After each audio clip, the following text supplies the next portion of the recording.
نوح علیہ السلام کا ایک بیٹا سام تھا۔ عرب اور بنی اسرائیل اسی کی طرف منسوب ہیں۔ اسی سام کے پوتوں سے ہود علیہ السلام پیدا ہوئے۔ ان کا نسب نامہ اس طرح ہے: ہود بن عبداللہ بن رباح بن جارود بن عامر بن اوس بن ارم بن سام بن نوح۔ ہود علیہ السلام کی قوم کو قوم عاد اور قوم ارم بھی کہا جاتا ہے، کیونکہ عاد اور ارم ہود علیہ السلام کے اجداد تھے۔ قوم ہود احقاف نامی ایک بستی میں آباد تھی، اور یہ بستی عمان اور حضرہ موت کے درمیان ریت کے ٹیلوں والے علاقے میں تھی۔ عربی میں احقاف ریت کے ٹیلوں کو کہتے ہیں۔ یہ علاقہ سمندر کے کنارے واقع تھا اور شہر کے نام سے پکارا جاتا تھا۔ قرآن مجید میں سورۃ الاحقاف آیت 21 میں اللہ تعالیٰ نے انہیں ان کی بستی کی طرف منسوب کرتے ہوئے مخاطب کیا ہے۔ وَاذْكُرْ أَخَا عَادٍ إِذْ أَنذَرَ قَوْمَهُ بِالْأَحْقَافِ۔ اور عاد کے بھائی کو یاد کرو جبکہ اس نے اپنی قوم کو احقاف میں ڈرایا۔ قوم عاد کے لوگ اپنی رہائش کے لیے خیمے پسند کرتے تھے۔ ان کے خیمے بہت مضبوط اور پختہ ہوتے تھے۔ یہ لوگ ان کو بڑی مہارت سے بناتے تھے، پھر ان پر فخر کرتے تھے۔ اللہ تعالیٰ سورۃ الفجر آیات 6 تا 8 میں فرماتے ہیں: أَلَمْ تَرَ كَيْفَ فَعَلَ رَبُّكَ بِعَادٍ إِرَمَ ذَاتِ الْعِمَادِ التي لم يخلق مثلها في البلاد۔ کیا آپ نے نہیں دیکھا کہ آپ کے رب نے عاد کے ساتھ کیا کیا، جو نسل ارم سے تھے، ستونوں والے تھے، جن کے مانند کوئی قوم دنیا کے ممالک میں پیدا نہیں کی گئی۔ اللہ تعالیٰ نے ان کی کاریگری اور فن کی ایک مثال دی ہے کہ وہ ایسے خیموں میں آباد تھے جن کے ستون بہت مضبوط تھے، طاقتور تھے۔ ان لوگوں نے شہروں اور بستیوں کو ایسی کاریگری سے بنایا کہ ان کے متعلق عجیب و غریب روایات مشہور ہو گئیں۔ یہ نرم زمین میں خیمے بناتے تھے، اس کے ساتھ پہاڑوں میں محل بھی بناتے تھے، حالانکہ رہائش کے لیے زمین پر خیمے موجود تھے۔ گویا بیکار دولت اور وقت برباد کرتے، پھر اس پر فخر کرتے۔ شہروں میں جو راستے اور سڑکیں تھیں وہ بہت چوڑی تھیں۔ ان جیسے طویل اور قوی لوگ بعد میں پیدا نہیں ہوئے۔ کاریگری اور فنکاری میں یہ لوگ اس مقام تک پہنچے کہ پھر کوئی نہ پہنچ سکا۔ یہ لوگ عرب تھے اور عربی میں بات چیت کرتے تھے۔ ہود علیہ السلام بھی عربی تھے۔ اسماعیل علیہ السلام سے پہلے کے عرب باشندے عرب عاربہ کہلاتے ہیں۔ ان کے مشہور قبائل یہ ہیں: عاد، سمود، جرہم، امیم، قحطان اور مدین وغیرہ۔ ابراہیم علیہ السلام کی اولاد میں اسماعیل علیہ السلام کے بعد آنے والے لوگ عرب مستعربہ کہلاتے ہیں۔ اسماعیل علیہ السلام عربی نہیں تھے، کنعانی تھے۔ جب ابراہیم علیہ السلام اسماعیل علیہ السلام کو مکہ معظمہ میں چھوڑ آئے اور اسماعیل علیہ السلام نے عربوں سے میل جول قائم کیا تو ان سے عربی سیکھ لی اور اس میں بہت مہارت پیدا کر لی، یہاں تک کہ آپ کو عرب کا فصیح کہا جانے لگا۔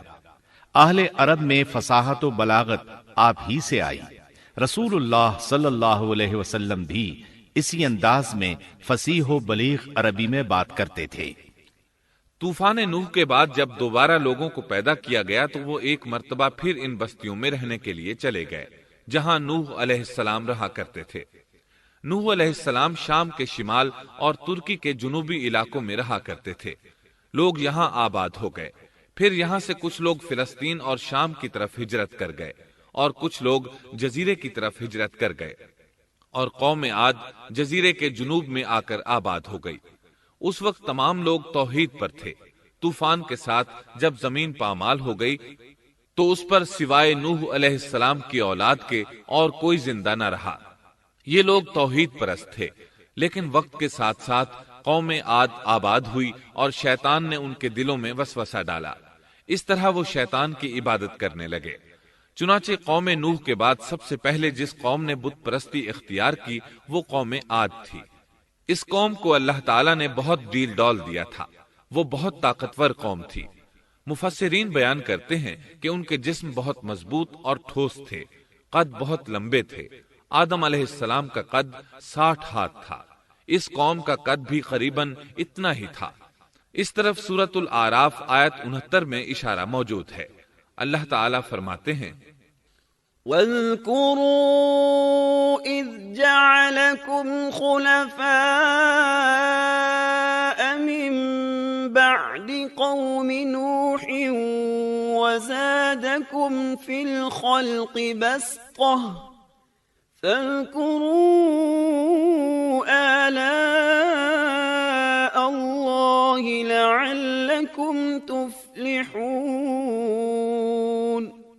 اور تم وہ حالت یاد کرو جب اللہ نے تمہیں قوم نوح کے بعد جانشین بنایا اور ڈیل ڈول میں تمہیں زیادہ پھیلاؤ دیا، سو تم اللہ کی نعمتوں کو زیادہ یاد کرو تاکہ تم فلاح پا جاؤ۔ ہود علیہ السلام کی زبانی اللہ تعالیٰ ان کی فنکاری کو بیان کرتے ہوئے فرماتے ہیں کہ ہود علیہ السلام نے ان سے کہا، کیا تم ایک ایک ٹیلے پر بطور کھیل نشان لگا رہے ہو؟ مطلب یہ کہ یہ لوگ پہاڑوں کی چوٹیوں پر محل تعمیر کرتے تھے۔ جب ان سے کہا جاتا کہ تم رہتے تو زمین پر ہو اور گھر پہاڑوں پر بناتے ہو، اس کی کیا وجہ ہے؟ اور تم اتنے مضبوط محل تعمیر کر رہے ہو، گویا ہمیشہ یہیں رہو گے۔ وہ لوگ دراصل ٹیلوں، گھاٹیوں، دروں اور پہاڑوں پر عمارات تعمیر کرتے تھے، اور ان کا مقصد ان میں رہنا نہیں تھا، بلکہ صرف کھیل کود کے لیے ایسا کرتے تھے۔ ہود علیہ السلام نے انہیں جھنجھوڑا کہ تم ایسا کام کیوں کرتے ہو جس کا کوئی مقصد نہیں، جس کام کے فضول ہونے میں کوئی شک نہیں۔ ہود علیہ السلام انہیں واعظ کرتے تھے، اے میری قوم، اللہ نے تمہیں بڑی قوت سے نوازا ہے۔ تمہاری طاقت کا عالم یہ ہے کہ جب تم کسی پر ہاتھ ڈالتے ہو تو ظلم کرتے ہو، کوئی شخص تمہارے سامنے آنا گوارا نہیں کرتا، لہذا اللہ سے ڈرو اور میری پیروی کرو۔ اس سے ڈرو جس نے ان چیزوں سے تمہاری مدد کی۔ اللہ تعالیٰ نے اپنی ہر طرح کی نعمت، مال، اسباب، اولاد، باغات، شہر، قوت، جسامت اور صنعت کاری سے تمہیں نوازا ہے، لہٰذا تم اللہ سے ڈرو اور میری اطاعت کرو۔ لیکن ان کی قوم نے کوئی اثر نہ لیا، نہ ان پر ایمان لائی، الٹا لگی تکبر کرنے، اللہ کی حمد کی بجائے اس کی ناشکری کرنے لگی۔ اور تکبر کے بارے میں بات یہ ہے کہ جب سے ابلیس نے اس کو اختیار کیا، یہ اس وقت سے آزمائش بن چکا ہے۔ اللہ تعالیٰ سورہ حامیم السجدہ آیت 15 میں فرماتے ہیں، فَأَمَّا عَادٌ فَاسْتَكْبَرُوا فِي الْأَرْضِ بِغَيْرِ الْحَقِّ وَقَالُوا مَنْ أَشَدُّ مِنَّا قُوَّةً أَوَلَمْ يَرَوْا أَنَّ اللَّهَ الَّذِي خَلَقَهُمْ هُوَ أَشَدُّ مِنْهُمْ قُوَّةً۔ پس قوم عاد نے تو بے وجہ زمین میں سرکشی شروع کر دی اور کہنے لگے کہ ہم سے زوراور کون ہے؟ کیا انہیں یہ نظر نہ آیا کہ جس اللہ نے انہیں پیدا کیا ہے وہ ان سے بہت ہی زیادہ زوراور ہے؟ جب یہ لوگ اپنی سرکشی اور کفر میں حد سے بڑھ گئے، تب اللہ تعالیٰ نے ہود علیہ السلام کو ان کی طرف بھیجا۔ انہوں نے انہیں اللہ کی طرف بلایا اور کہا، اے میری قوم، اللہ کی عبادت کرو، اس کے سوا تمہارا کوئی معبود نہیں۔ کیا تم ڈرتے نہیں؟ قوم کے کافر سردار کہنے لگے، ہم تو دیکھتے ہیں کہ تو نری بے وقوفی میں ہے، ہمارے خیال میں تو جھوٹا ہے۔ اس پر ہود علیہ السلام نے فرمایا، میری قوم، میں بے وقوف نہیں، میں تو تمام جہانوں کے پروردگار کی طرف سے بھیجا گیا ہوں، تمہیں اپنے رب کے پیغامات پہنچا رہا ہوں، اور ہوں بھی تمہارا دلی خیر خواہ اور امانت دار۔ کیا تم اس بات سے تعجب کرتے ہو کہ تم میں سے ایک شخص کی معرفت، اللہ کا ذکر تم تک پہنچا کہ وہ تمہیں خبردار کر دے؟ تم اللہ کی اس نعمت کو یاد کرو کہ اس نے تمہیں قوم نوح کے بعد خلیفہ بنایا اور ڈیل ڈول میں تمہیں زیادہ پھیلاؤ دیا۔ تم اللہ کے احسانات کو یاد کرو تاکہ فلاح اور نجات پا جاؤ۔ ہود علیہ السلام نے اللہ کی عظیم نعمتوں کے ساتھ انہیں نصیحت کی، لیکن وہ بدبخت کفر ہی کرتے رہے۔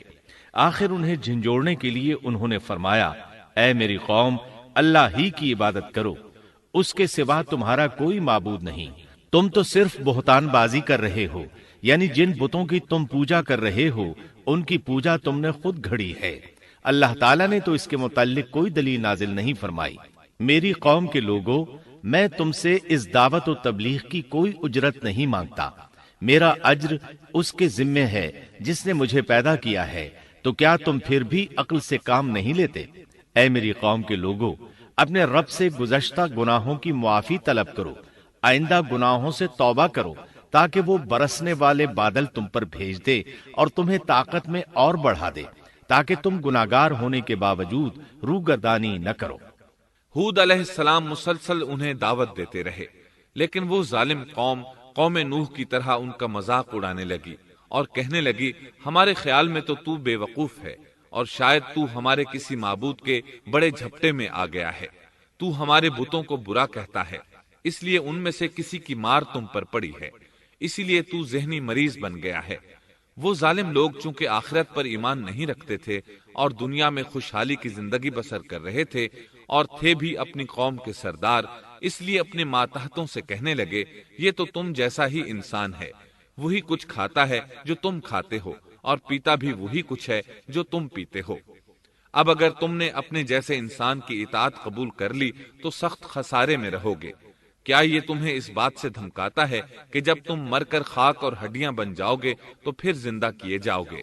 ہرگز نہیں، یہ بات امکان سے باہر ہے جس کا وعدہ تم سے کیا جاتا ہے۔ یہ زندگی تو صرف دنیا کی ہے، ہم مرتے جیتے رہتے ہیں، ہم پھر نہیں اٹھائے جائیں گے۔ یہ تو وہ شخص ہے جس نے اللہ پر جھوٹ باندھا ہے، ہم اس پر یقین کرنے والے نہیں۔ ہود علیہ السلام انہیں دعوت دیتے رہے، یہاں تک کہ ان کی قوم نے واضح طور پر کہہ دیا کہ آپ ہمیں واز سنائیں یا نہ سنائیں، ہم تو اپنی روش نہیں چھوڑیں گے، یہ تو پرانے لوگوں کا دین ہے۔ اس طرح قوم انہیں مسلسل جھٹلاتی ہی رہی۔ آخر ہود علیہ السلام نے بھی انہیں کھلم کھلا دھمکی دی اور فرمایا، لوگوں سنو، میں صرف تمہیں ہی نہیں اللہ کو بھی گواہ بنا کر اعلان کرتا ہوں کہ اللہ کے سوا جس کی عبادت ہو رہی ہے میں ان سب سے بری طرح بیزار ہوں۔ اب تم ہی نہیں اپنے ساتھ اوروں کو بھی بلا لو اور اپنے ان سب جھوٹے معبودوں کو بھی بلا لو، اور تم سے جو ہو سکے مجھے نقصان پہنچا دو، مجھے کوئی مہلت نہ دو، نہ مجھ پر ترس کھاؤ۔ یہ فرمانے کے بعد انہوں نے اللہ سے دعا کی، رب انصرنی بما کذبون، اے پروردگار، ان کے جھٹلانے پر تو میری مدد فرما۔ اللہ کی طرف سے آپ کو جواب ملا، یہ تو بہت ہی جلد اپنے کیے پر پچھتانے لگیں گے۔ اللہ کے نبی کا انکار کرنے، اس سے بغض رکھنے اور اس کا مذاق اڑانے والوں کا انجام کیا ہوا؟ اللہ نے انہیں ایسے زناٹے کی آندھی سے تہس نہس کیا کہ جس کی تاریخ میں مثال نہیں ملتی۔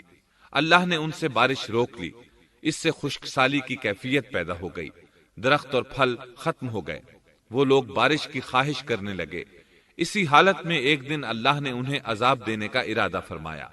انہوں نے دیکھا ایک سیاہ بادل ان کی طرف بڑھ رہا ہے، خوشی سے اچھلنے لگے، کہنے لگے یہ بادل ہم پر برسنے والا ہے، جبکہ ان کا خیال غلط تھا۔ دراصل ابر کی صورت میں یہ وہ قہر الہی تھا جس کے آنے کی وہ جلدی مچا رہے تھے۔ وہ عذاب ان کی بستیوں کی تمام چیزوں، پھلوں، خیموں، درختوں کو تہس نہس کرتا ہوا آیا۔ اسے اللہ کا یہی حکم تھا۔ آندھی اس قدر زبردست تھی کہ پہاڑوں پر ان کے تعمیر کردہ محلوں تک کو اڑا لے گئی۔ مجرموں کا یہی بدلہ ہے۔ اللہ تعالی سورۃ الزاریات آیت 41 اور 42 میں فرماتے ہیں، وَفِي عَادٍ إِذْ أَرْسَلْنَا عَلَيْهِمُ الرِّيحَ الْعَقِيمَ مَا تَذَرُ مِن شَيْءٍ أَتَتْ عَلَيْهِ إِلَّا جَعَلَتْهُ كَالرَّمِيمِ۔ اسی طرح عادیوں میں بھی ہماری طرف سے تنبیہ ہے، جبکہ ہم نے ان پر خیر و برکت سے خالی آندھی بھیجی، وہ جس چیز پر گرتی تھی اسے بوسیدہ ہڈی کی طرح چورا چورا کر دیتی تھی۔ اس آندھی نے ہر چیز کو فنا کر کے رکھ دیا۔ اللہ تعالیٰ ان کی تباہی ایک جگہ ان الفاظ میں بیان کرتے ہیں، قوم عاد نے بھی جھٹلایا، پس کیسا ہوا میرا عذاب اور میری ڈرانے والی باتیں۔ ہم نے ان پر تیز و تند مسلسل چلنے والی ہوا ایک لگاتار منحوس دن میں بھیج دی، جو لوگوں کو اٹھا اٹھا کر دے پٹکتی تھی۔